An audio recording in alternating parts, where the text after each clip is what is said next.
Let's try that again.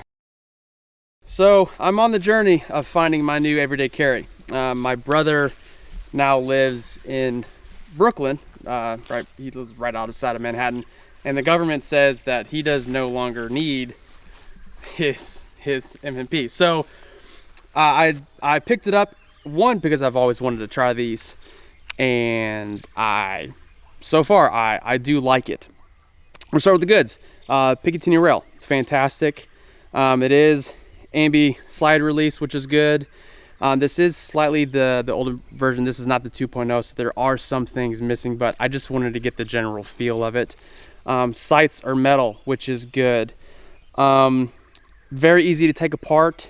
Price point is good. It's slightly cheaper than the Glock, so best bang for your buck. Bads.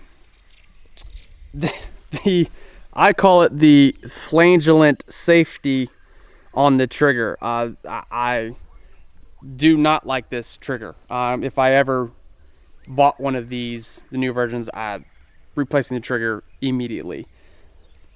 It's not the worst one, but it's flagellant-y. Other than that, there's really not that many bad things about it. Oh, back to the good. The back straps on these are, well, they actually work, which is nice. Glocks, if it doesn't form to your hand off the shelf, well, then it's just not going to form to your hand, I believe. Overall, this might be a really good competitor on me switching over. We'll see.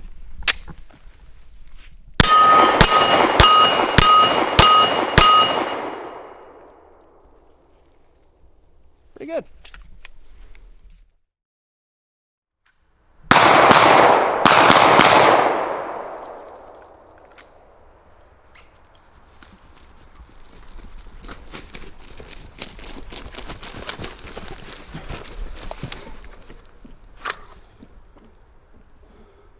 Guess what I'm missing?